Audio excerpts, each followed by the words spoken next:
ओम नमो भगवते वासुदेवाय. श्रीमद भागवत महापुराण स्कंद 3 अध्याय 28. अष्टांग योगाचा विधी. श्री भगवान म्हणतात, हे माते, आता मी तुला सबीज ध्येय स्वरूपाच्या आलंबनाने युक्त योगाचे लक्षण सांगतो. त्यामुळे चित्त प्रसन्न होऊन परमात्मा मार्गाकडे प्रवृत्त होते. शास्त्राने सांगितलेल्या स्वधर्माचे यथाशक्ती पालन करणे, शास्त्रविरुद्ध आचरणाचा त्याग करणे, प्रारब्धानुसार जे काही मिळेल त्यात संतुष्ट राहणे, आत्मज्ञानी लोकांच्या सान्निध्यात राहणे, विषय वासना वाढवणाऱ्या कर्मापासून दूर राहणे, संसारातून मुक्त करणाऱ्या धर्मावर प्रेम करणे, पवित्र आणि अपरिमित आहार घेणे, नेहमी एकांत आणि निर्भय अशा स्थानी राहणे, मन, वाणी आणि शरीराने कोणत्याही जीवाला त्रास न देणे, सत्य बोलणे, चोरी न करणे, आवश्यकतेपेक्षा अधिक वस्तूंचा संग्रह न करणे, ब्रह्मचर्याचे पालन करणे, तपश्चर्या करणे, अंतर्बाह्य पवित्र राहणे, शास्त्राचे अध्ययन करणे, भगवंताची पूजा करणे, मौन पाळणे, उत्तम आसनांचा अभ्यास करून स्थिर बसणे, हळूहळू प्राणायामाचे श्वासावर नियंत्रण ठेवणे, मनाच्या साह्याने इंद्रियांना विषयांपासून दूर करून हृदयात आणणे, मूलाधार इत्यादी कोणत्याही एका चक्रात मनासहित प्राणाला स्थिर करणे, नेहमी भगवंताच्या लीलांचे चिंतन करणे आणि चित्ताला सम राखणे, तसेच व्रतदानादी दुसऱ्या साधनांनी सुद्धा सावधानतेने प्राणांवर नियंत्रण ठेवून बुद्धीच्या द्वारा आपल्या कुमार्गाकडे धावणाऱ्या चित्ताला हळूहळू एकाग्र करून परमात्म्याच्या ध्यानामध्ये लावणे. प्रथम आसन जय साधावा. नंतर प्राणायामाच्या अभ्यासासाठी पवित्र ठिकाणी आसन तयार करावे. त्यांच्यावर शरीर सरळ आणि स्थिर ठेवून सुखपूर्वक बसून अभ्यास करावा. प्रथम डाव्या नाकपुडीने पूरक करून कुंभक करावा आणि उजव्या नाकपुडीने रेचक करावा, किंवा या उलट उजव्या नाकपुडीने पूरक करून कुंभक करावा आणि डाव्या नाकपुडीने रेचक करावा. यामुळे प्राणमार्ग शुद्ध होऊन चित्त स्थिर आणि निश्चय होईल. जसे वायू आणि अग्नीने तापविलेले सोने आपल्यातील मळ बाहेर काढून टाकते, त्याप्रमाणे जो योगी प्राणवायूला जिंकतो त्याचे मन अतिशय लवकर शुद्ध होते. म्हणून योग्याने प्राणायामाचे वात पित्तादी दोषांना, धारणेने पापाला, प्रत्याहाराने विषयांच्या संबंधांना आणि ध्यानाने भगवत विदमुख करणाऱ्या रोग द्वेषांनी, दुर्गुणांना दूर करावे. जेव्हा योगाचा अभ्यास करता करता चित्त निर्मळ आणि एकाग्र होईल, तेव्हा नाकाच्या टोकांवर दृष्टी स्थिर करून भगवंताच्या मूर्तीचे असे ध्यान करावे. भगवंताचे मुखकमळ आनंदाने प्रफुल्लित आहे. नेत्रकमळ कोशाप्रमाणे लालसर आहेत. भगवंताचे मुखकमळ आनंदाने प्रफुल्लित आहे. नेत्रकमळ कोशाप्रमाणे लालसर आहेत. शरीर नीलकमळदलाप्रमाणे श्यामवर्णाचे आहे. त्यांनी हातामध्ये शंख, चक्र आणि गदा धारण केली आहे. कमळातील केसराप्रमाणे त्यांची पिवळे रेशमी वस्त्र शोभत आहेत. वक्षस्थळावर श्रीवत्स चिन्ह आहे आणि गळ्यामध्ये कौस्तुभमणी झगमगत आहे. वनमाळा पायापर्यंत रुळत आहे. तिच्या चारही बाजूंनी भ्रमर सुगंधाने मोहित होऊन मधुर गुंजारव करीत आहेत. अंगप्रत्यंगावर मौल्यवान हार, कंकणे, किरीट, बाजूबंद आणि नुपुरे इत्यादी अलंकार विराजमान आहेत. कमरेला कमरपट्ट्याच्या लडी त्यांची शोभा वाढवित आहेत. भक्तांचे हृदयकमल हेच त्यांचे आसन आहे. त्यांचे अतिशय दर्शनीय श्यामसुंदर शांत स्वरूप मन व नेत्रांना आनंदित करणारे आहे. त्यांची अत्यंत सुंदर अशी किशोर अवस्था आहे. ते भक्तांच्यावर कृपा करण्यासाठी आतुर झालेले आहेत. मोठी मनोहर मूर्ती आहे. नेहमी सर्व लोकांनी त्यांना वंदन केले आहे. त्यांचे पवित्र यश परम कीर्तनीय आहे आणि ते पुण्यश्लोक भक्तांचेही यश वाढविणारे आहेत. अशा प्रकारे श्री नारायण देवांचे संपूर्ण अंगासहित जोपर्यंत मन चित्त तेथून हटत नाही तोपर्यंत ध्यान करावे. भगवंताच्या सर्व लीला अतिशय दर्शनीय आहेत, म्हणून आपल्या आवडीनुसार उभे असलेले, चालत असलेले, बसलेले, पहुडलेले किंवा अंतःकरणात स्थिर असलेले अशा त्यांच्या स्वरूपाचे विशुद्ध भावयुक्त चित्ताने चिंतन करावे. अशा प्रकारे योग्याची जेव्हा खात्री होईल की भगवत स्वरूपात चित्त स्थिर झाले आहे, तेव्हा त्यांच्या सर्व अवयवांमध्ये लागलेल्या चित्ताला विशेष रूपाने एकेका अवयवांमध्ये लावावे. प्रथम भगवंताच्या चरणकमलांचे ध्यान करावे. ती व्रज, अंकुश, ध्वज आणि कमल या मंगल चिन्हांनी युक्त आहेत. तसेच ती आपल्या उंच व लाल लाल शोभामय नखचंद्रमंडळाच्या चंद्रिकेने भक्तांच्या हृदयातील अज्ञानरूप घोर अंधकार दूर करतात.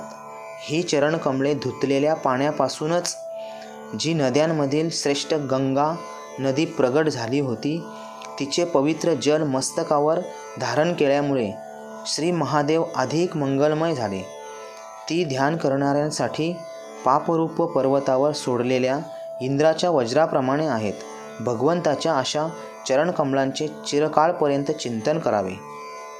नंतर भवभयहारी अजन्मा श्रीहरींच्या दोन्ही पिंडऱ्या तसेच गुडघ्यांचे ध्यान करावे. ज्याच्या विश्वविधाता ब्रह्मदेवाची माता सुरांनी वंदिलेली कमललोचना लक्ष्मी आपल्या मांड्यांवर ठेवून आपल्या कांतिमय हातरूप पल्लवांनी हळुवारपणे चुरत असते. अळशीच्या फुलांप्रमाणे नीलवर्ण आणि बलवान अशा गरुडाच्या खांद्यावर शोभणाऱ्या भगवंताच्या मांड्यांचे ध्यान करावे. त्यानंतर ज्यावर सोन्याचा कमरपट्टा शोभत आहे अशा टाचेपर्यंत नेसलेल्या पितांबराने आच्छादित नितंबाचे ध्यान करावे. नंतर जेथून ब्रह्मदेवाला आधारभूत सर्व लोकमय कमळ प्रगट झाले अशा संपूर्ण लोकांचे आश्रयस्थान असलेल्या भगवंताच्या पोटावर असणाऱ्या नाभी सरोवराचे ध्यान करावे. नंतर प्रभूंच्या श्रेष्ठ अशा पाचूच्या मण्यांप्रमाणे असणाऱ्या दोन्ही स्तनांचे चिंतन करावे, जे वक्षस्थळावर पडलेल्या शुभ्र मोत्यांच्या हारांच्या किरणांमुळे गौरवर्णाचे दिसतात. यानंतर महालक्ष्मीचे निवासस्थान आणि लोकांचे मन व नेत्रांना आनंद देणाऱ्या पुरुषोत्तम भगवंताच्या वक्षस्थळाचे ध्यान करावे. मग सर्व लोकांना वंदनीय भगवंताच्या कौस्तुभमण्यांना सुशोभित करणाऱ्या गळ्याचे चिंतन करावे. समस्त लोकपालांना आश्रयभूत अशा भगवंताच्या चारी भुजांचे ध्यान करावे, ज्यामध्ये धारण केलेले कंकण इत्यादी अलंकार समुद्रमंथनाच्या वेळी मंदर पर्वताच्या घुसळण्याने अधिकच तेजस्वी झाले आहेत. तसेच त्यांचे तेज असह्य आहे. त्या सहस्र आऱ्यांच्या सुदर्शन चक्राचे आणि त्यांच्या करकमळात राजहंसाप्रमाणे विराजमान असणाऱ्या शंखाचे चिंतन करावे. मग प्रभूंच्या शत्रूंच्या रक्ताने माखलेल्या प्रभूंच्या आवडत्या कौमोदकी गदेचे, भ्रमरांच्या गुंजारवाने निनादित वनमालेचे आणि त्यांच्या कंठातील सुशोभित अशा सर्व जीवांच्या निर्मळ तत्वस्वरूप कौस्तुभमण्याचे ध्यान करावे. त्यानंतर भक्तांवर कृपा करण्यासाठीच तेथे साकार रूप धारण करणाऱ्या श्रीहरींच्या सुडोल नासिकेने शोभणाऱ्या आणि झगमगणाऱ्या मकरकुंडलांच्या हलण्याने अतिशय चमकणारे निर्मळ गाळ असणाऱ्या मुखकमळाचे ध्यान करावे. काळ्याभोर कुरळ्या केसांनी मंडित असे मुखकमळ आपल्या सौंदर्याने भ्रमरांनी सेवन केलेल्या व माशाच्या जोडीने युक्त अशा कमळपुष्पाला सुद्धा फिके करीत आहे. अशा उन्नत भुवयांनी सुशोभित असणाऱ्या भगवंताच्या मनोहर मुखारविंदांची मनामध्ये धारणा करून उत्साहाने त्यांचे ध्यान करावे. भगवंताच्या कृपापूर्ण हास्ययुक्त अमर्याद प्रसादाचा वर्षाव करणाऱ्या आणि भक्तजनांच्या अत्यंत घोर अशा तिन्ही तापांना शांत करणाऱ्यांसाठीच प्रगट झालेल्या दृष्टीने भक्तिभावाने अंतःकरणातील दीर्घकाळ ध्यान करावे. श्रीहरींचे हास्य शरणागत भक्तांच्या शोकाने उत्पन्न होणाऱ्या अश्रूंना सुकविते. तसेच मुनिजनांच्या हितासाठी कामदेवाला मोहित करण्यासाठीच श्रीहरींनी आपल्या मायेने रचलेल्या विशाल भुवयांचे ध्यान करावे. ध्यानासाठी योग्य तसेच ओठांवरील अत्यधिक लालसर रंगामुळे कुंदकळ्यांसारख्या शुभ्र छोट्या छोट्या दातांवर लाली शोभणाऱ्या आपल्या हृदयात विराजमान असणाऱ्या श्रीहरींच्या खळखळून हसण्याचे अत्यंत प्रेमाने ध्यान करावे. अशा प्रकारे ध्यानात तन्मय होऊन त्याशिवाय दुसरा कोणताही पदार्थ पाहण्याची इच्छा करू नये. अशा प्रकारे ध्यानाच्या अभ्यासाने साधकाचे श्रीहरींविषयी प्रेम उत्पन्न होते. त्यांचे हृदय भक्तीने भरून येते. आनंदातिरेकाने शरीर रोमांचित होऊन लागते. उत्कंठजनित प्रेमाश्रूंच्या धारात तो वारंवार आपल्या शरीराला न्हाऊ घालतोय आणि नंतर मासे पकडण्याच्या गळाप्रमाणे श्रीहरींना आपल्याकडे आकर्षित करण्याचे साधन असलेल्या आपल्या चित्तालाही हळूहळू ध्येयवस्तूपासून बाजूला सारतो. जसे तेल संपल्यानंतर दिव्याची ज्योत आपल्या कारणरूप तेजतत्वांमध्ये लीन होऊन जाते, त्याचप्रमाणे आश्रय, विषय आणि आसक्तीरहित होऊन मन शांत ब्रह्माकार होते. ही अवस्था प्राप्त झाल्यावर जीव गुणप्रवाहरूप देहादी उपाधीपासून वेगळा झाल्यामुळे एका परमात्म्यालाच सगळीकडे व्यापून असलेल्या पाहतो. योगाभ्यासाने प्राप्त झालेल्या चित्तांची अविद्यारहित लयरूप निवृत्ती झाल्याने आपल्या सुख दुःख विरहित ब्रह्मरूप स्थितीत स्थिर होऊन परमात्म तत्वाचा साक्षात्कार करून घेतल्यावर तो योगी ज्या सुख दुःख भोगण्याला प्रथम अज्ञानाने आपले स्वरूप समजत होता, त्याला आता तो अविद्यारूपी अहंकारात पाहतो.